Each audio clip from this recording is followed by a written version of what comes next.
작년에 화제를 모았던 넷플릭스 드라마 소년심판 혹시 보셨나요? 이 드라마는 소년범의 반감을 가진 판사의 신념을 다루고 있습니다. 정말 이색적인 소재였죠. 김혜수가 맡은 심은석 판사는 대놓고 자신이 소년범을 혐오한다고 말할 정도인데요. 때로는 이래서 너희들을 혐오한다, 갱생이 안 돼서 라는 말까지 서슴지 않습니다. 그만큼 일진으로 대표되는 청소년 문제는 우리나라 사회에서 심각한 문제입니다. 심심치 않게 불거져 나오는 연예인이나 유명 스포츠 선수의 학폭가해 논란만 봐도 짐작할 수 있죠. 하지만 문제를 일으킨 청소년을 대상으로 무조건 처벌만 강화하는 것이 능사는 아니겠죠. 촉법소년 논란과 같은 제도적 미비점은 보완하는 게 맞겠지만 청소년을 교화하기 위한 노력도 이어져야 합니다. 성인이 되기 전 아직 미성숙한 단계에 있는 청소년기에는 문제를 스스로 해결하기에 부족함이 있기 때문인데요. 따라서 도움을 요청하는 학생들이 많은데 이를 돕는 역할을 하는 것이 바로 청소년 상담사입니다. 갈수록 점점 수요가 많아지는 직업이기도 하죠. 오늘은 청소년 상담사라는 직업에 대해 알아보려고 합니다. 미처 몰랐던 점이나 앞으로의 진로 선택과 관련해 도움될 만한 내용을 담고 있으니 참고해 보시면 좋겠습니다. 청소년 상담사가 하는 일. 먼저 알아볼 건 청소년 상담사가 맡는 구체적인 업무입니다. 청소년 상담사 자격증을 따고 난 뒤에는 단체나 학교에 소속되어 상담교사로 근무하게 되는 게 보통인데요. 아니면 청소년 상담복지개발원이나 시군구에 있는 청소년 지원센터, 복지시설에서 일하기도 합니다. 이런 기관에 속한 청소년 상담사는 청소년들의 진로 선택이나 자립을 돕고 깊이 있는 상담을 통해 정서적으로 안정감을 가질 수 있게 돕는 역할을 맡습니다. 급여. 취업 후 어느 정도의 연봉을 받게 되는지도 많이 궁금하실 것 같습니다. 급여는 3급 자격증 취득 후 처음 취업한 이들의 초봉을 기준으로 연 2,400만 원에서 2,600만 원 안팎입니다. 물론 처음 취업 단계부터 엄청 많은 고연봉을 받는 직업은 아니에요. 하지만 안정적인 근무 여건과 사명감을 갖고 일한다는 자부심을 가질 만한 직업이니 충분히 매력적인 분야라고 할 수 있죠. 청소년 상담사 자격증 전망. 앞으로 청소년 상담사라는 직업에 대해 좋은 전망을 기대해봐도 좋을까요? 속단하긴 어렵지만 점차 수요가 증가할 거라 예상되는 건 사실입니다. 학업을 중단하고 학교를 떠나는 청소년이나 학교폭력 가해자 및 피해 학생이라면 정서나 행동 면에서 많은 고민 상담이 필요하죠. 실제로 상담을 통해 많은 학생들이 올바른 길로 인도되기도 하는 만큼 청소년 상담사의 역할이 매우 중요합니다. 이런 이유 때문에 교육부 차원에서 청소년 상담사 자격증 소지자를 대상으로 많은 인원을 상담교사로 임용할 계획을 갖고 있다고 하는데요. 그만큼 이 분야의 자격증에 대한 관심은 점점 높아질 것으로 예상이 되어 취업 후 처우나 근무 여건도 개선될 가능성이 많아 보입니다. 그러니 하루라도 빨리 청소년 상담사 자격증을 취득하고 먼저 취업에 성공하면 좀 더 유리한 고지를 점할 수 있을 것 같네요. 자격증 취득 방법. 청소년 상담사가 되기 위해서는 자격증이 있어야 합니다. 청소년 상담사 자격증은 상담 분야의 국가 전문 자격증이기도 한데요.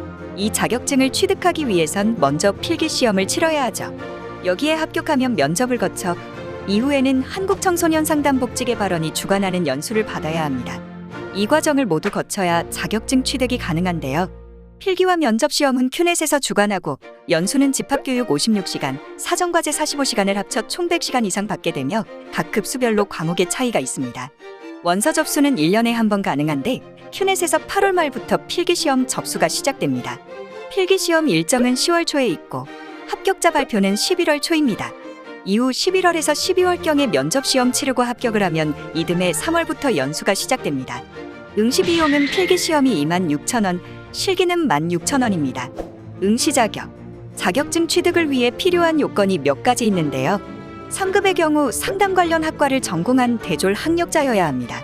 한 단계 높은 2급은 상담 관련 전공으로 석사학위를 소지해야 하고 3급 자격증을 취득한 뒤에 2년 이상의 실무 경력이 있어야 응시할 수 있습니다. 마지막으로 가장 높은 1급은 상담 관련 전공 박사학위를 갖고 있거나 2급 취득 후에 3년 이상 실무 경력이 있어야 취득 가능합니다. 상담 관련 전공에 해당되는 학과로는 청소년학, 교육학, 심리학, 사회사업학, 사회복지학, 정신의학, 아동학, 교육학, 아동복지학 등이 있습니다. 학점원 행제를 이용해 응시 자격을 갖추는 방법도 있는데요. 학은제에 개설된 사회복지학, 심리학, 아동학, 청소년학으로 학위를 취득 후 3급 자격증 응시 자격 요건을 충족시킬 수 있습니다. 합격률. 다른 자격증과는 다르게 필기 합격률이 상대적으로 낮은 편입니다. 청소년 상담사 3급 기준 필기 합격률은 30% 정도이고 면접은 그보다는 조금 높은 합격률로 80에서 90% 수준인데요. 2급 시험 필기 합격률은 40%이며 면접은 80% 정도의 합격률을 보이고 있습니다. 이렇듯 필기 시험에서 절반 이상 불합격하는 것으로 보아 난이도가 조금 높은 편이라고 할 수 있는데요. 대신 면접은 대체로 무난하게 합격할 수 있어서 필기 시험부터 전념하는 전략이 필요합니다. 공무원 임용 시 혜택. 청소년 상담사 자격증을 갖고 있는 상태에서 공무원 채용에 응시하면 가산점을 얻을 수 있다고 하는데요. 알고 계셨나요? 저는 몰랐네요. 공무원 시험에서 겨우 1점 차이로 합격 여부가 갈린다는 걸 생각하면 가산점은 정말 큰 결과 차이를 가져올 수 있는데요.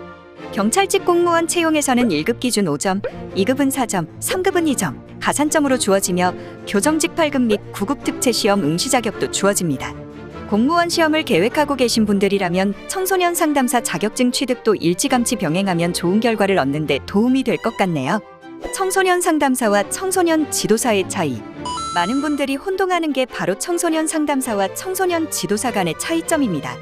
청소년 기본법에 따르면 청소년 지도사와 청소년 상담사를 통틀어 청소년 지도자로 통칭하고 있습니다. 실제로 두 직업 사이에는 많은 면에서 비슷한 점이 있는데요.